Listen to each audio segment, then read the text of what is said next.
بسم اللہ الرحمن الرحیم۔ سورہ بقرہ آیت نمبر 238۔ اللہ سبحانہ وتعالی نے فرمایا حافظوا علی الصلوات والصلاة الوسطى وقوموا للہ قانتین۔ فرمایا نمازوں کی پابندی کرو۔ حافظوا علی الصلوات، نمازوں کی پابندی کرو، یہ نہیں کوئی نماز پڑھ لی کوئی چھوڑ دی، ہر نماز کو اہتمام کے ساتھ پابندی کے ساتھ ادا کرو، صحیح وقت پر ادا کرو۔ حافظوا علی الصلوات، نمازوں کی پابندی کرو، والصلاة الوسطی، اور درمیان والی نماز کی خاص طور پر، یعنی پانچوں نمازوں کو عمومی حکم دینے کے بعد نماز عصر کی الگ سے تاکید فرمائی، نماز عصر کی الگ سے تاکید فرمائی کہ اس نماز کی بھی پابندی کرو۔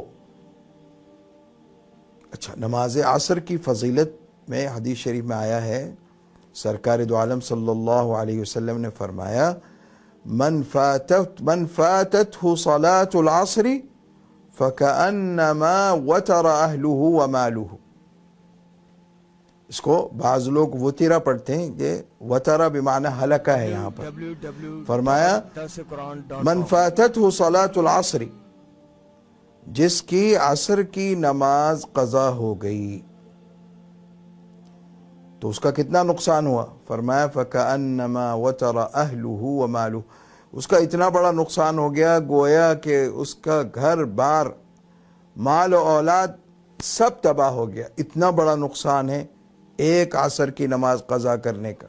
تو وَالصَّلَاةِ الْوُسْطَى، فرمایا حافظوا علی الصلوات وَالصَّلَاةِ الْوُسْطَى وَقُومُوا لِلَّهِ قَانِتِينَ، فرمایا اور کھڑے ہوا کرو اللہ کے سامنے خشوع اور عاجزی کے ساتھ، یعنی پہلے نمازوں کی تاکید کا حکم دیا، نمازوں کی پابندی کا حکم دیا، پھر عصر کی نماز کی تاکید فرمائی، پھر فرمایا اور یہ نمازیں پڑھنی کس طرح ہیں؟ اس طرح کہ عاجزی اور خشوع کے ساتھ پڑھنی ہے،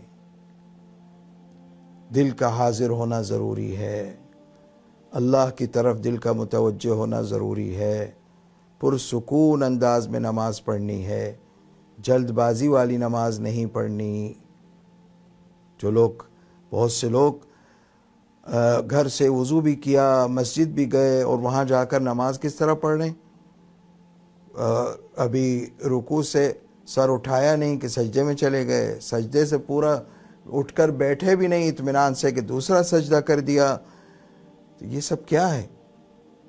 کیوں اپنی نمازوں کو برباد کر رہے ہو؟ اطمینان والی نماز پڑھو۔ وآخر دعوانا ان الحمد للہ رب العالمین۔